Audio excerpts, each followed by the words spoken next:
السلام علیکم دوستو، آج میں آپ کے لیے لے کے آئی ہوں ایک سچا واقعہ جو میرے دادا جان نے سنایا تھا، جس کا عنوان ہے چڑیل بلی۔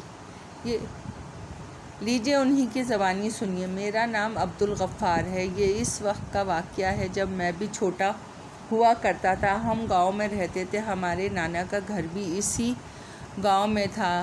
میرے نانا بہت صاحب علم تھے۔ لوگ دور دور سے ان سے دم کروانے اور تعویذات لینے آتے تھے۔ میرے نانا لوگوں سے کوئی پائی پیسہ نہیں لیتے تھے۔ ہاں، جب کسی کا کام ہو جاتا تو وہ زبردستی اپنی خوشی سے مٹھائی پھل وغیرہ دے جاتا۔ نانا تو وہ بھی لینا پسند نہیں کرتے تھے، مگر لوگوں کا دل رکھنے کے لیے قبول کر لیتے تھے۔ ہم جب بھی نانی کے گھر جاتے تو ہمارے مزے ہوتے۔ نانی کا نعمت خانہ کھانے پینے کی چیزوں سے بھرا ہوتا تھا۔ اسکولوں کی چھٹیاں ہوتے ہی ہم نے اپنا سامان باندھ دیا نانی کے گھر جانے کے لیے۔ خیر، ہم سب بہن بھائی امی کے ساتھ نانی کے گھر آ گئے۔ نانا نانی، خالہ، ماموں ہمیں دیکھ کے بہت خوش ہوتے تھے۔ نانی کے بڑے سے صحن میں چارپائیاں رکھی تھیں اور ہم سب نانا جان کا انتظار کر رہے تھے۔ وہ عشاء کے بعد جب گھر آتے تو ہمارے لیے چیزیں لاتے تھے اور پھر کہانیاں بھی سناتے تھے۔ اسی رات ہم سب صحن میں بیٹھے نانا جان سے کہانیاں سن رہے تھے کہ اچانک زور سے بجا۔ نانی بولی، اس وقت کون آ گیا، اللہ رحم کرے۔ ماموں اٹھ کر دروازہ کھولنے گئے، پھر آ کے نانا جان سے بولے، ابا جان، ایک دوسرے گاؤں سے کچھ لوگ آئے ہیں جو آپ سے ملنا چاہتے ہیں۔ نانا جان بولے، بیٹھک میں بٹھاؤ۔ پھر پہلے بیٹھک کا دروازہ باہر سے بھی ہوتا تھا۔ ماموں نے انہیں بیٹھک میں بٹھا دیا۔ نانا جان اٹھ کے کمرے میں چلے گئے۔ کچھ دیر بعد بیٹھک سے بلی کے رونے کی عجیب و غریب آوازیں آنے لگیں۔ ایسا محسوس ہوتا تھا جیسے بلی بہت غصے میں غرا رہی ہو۔ بہت دیر اس کی آوازیں آتی رہیں۔ نانی نے ماموں سے پوچھا، کون ہے؟ ماموں بولے، امی، 2 مرد اور 2 عورتیں ہیں۔ پھر دیر بعد نانا جان تھکے ہوئے آئے اور چارپائی پہ لیٹ گئے۔ ہم میں سے کسی میں ہمت نہیں تھی کہ نانا جان سے کچھ پوچھنے کی۔ سب سو گئے۔ پھر وہ لوگ 1 ہفتے تک آتے رہے۔ پھر نانا جان فارغ ہوئے۔ ایک رات ہم سب بیٹھے تھے۔ میں نے ہمت کر کے پوچھا، نانا جان، بیٹھک سے بلی کے رونے کی آوازیں کیوں آتی تھیں؟ نانا جان کچھ دیر بعد بولے، آج میں تمہیں سچی کہانی سناتا ہوں۔ ہم سب ہمتاً گوش ہو گئے۔ نانا جان گویا ہوئے، یہاں سے 25 کوس دور ایک گاؤں ہے۔ یہ واقعہ وہاں کا ہے۔ ایک گرمیوں کی رات تھی۔ سب گھر والے صحن میں چارپائیوں پہ بیٹھے تھے۔ ایک لال رنگ کی بلی اوپر سیڑھیوں پہ بیٹھی بھیانک آواز میں رو رہی تھی۔ اس کی آواز کانوں کو بہت بری لگ رہی تھی۔ ان کی بیٹی نے چپل اٹھا کے بلی کو بھگانا چاہا، مگر وہ ٹس سے مس نہ ہوئی۔ ان کی بیٹی آدھی سیڑھیوں تک جاتی بلی کو بھگانے، مگر وہ نہیں ہلی ضرور۔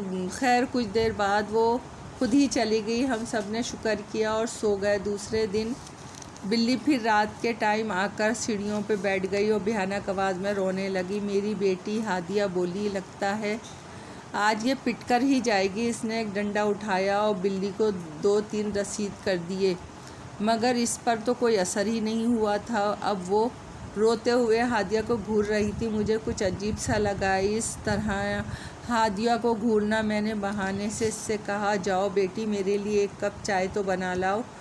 ہادیہ جی کہہ کے کچن میں چلی گئی۔ بلی کچھ دیر روتی رہی، پھر اوپر بھاگ گئی۔ دوسری صبح ہادیہ صحن میں جھاڑو اور دے رہی تھی کہ اچانک سرخ بلی نے ہادیہ پہ جمپ ماری۔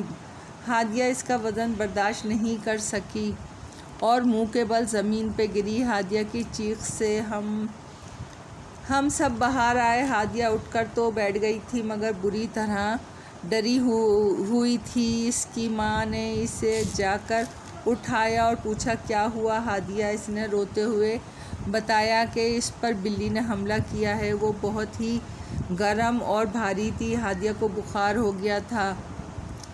پھر ایک رات میں جب پانی پینے اٹھا تو مجھے ہادیہ بستر پہ نظر نہیں آئی۔ میں نے اس کی ماں کو اٹھایا اور پوچھا، ہادیہ کہاں ہے؟ وہ بھی پریشان ہو گئی اور اوپر سے بلی کے رونے کی آواز آ رہی تھی۔ میں اور ہادیہ میں اور ہادیہ کی ماں چھت پہ بھاگے۔ وہاں کا منظر دیکھ کر ہماری تو روح فنا ہو گئی۔ ہادیہ ایک لمبی چوڑی عورت کے سامنے بیٹھی ہوئی تھی۔ اس عورت نے لال رنگ کا لباس پہنا ہوا تھا اور وہ ہادیہ پہ کچھ عمل کر رہی تھی اور ہادیہ اپنا سر گول گول گھما رہی تھی۔ ہادیہ کی ماں چیخ مار کے بیٹی کی طرف بھاگی۔ وہ عورت اچانک غائب ہو گئی اور اس کی جگہ بلی نے لے لی۔ ہم ہادیہ کو لے کے نیچے آئے۔ وہ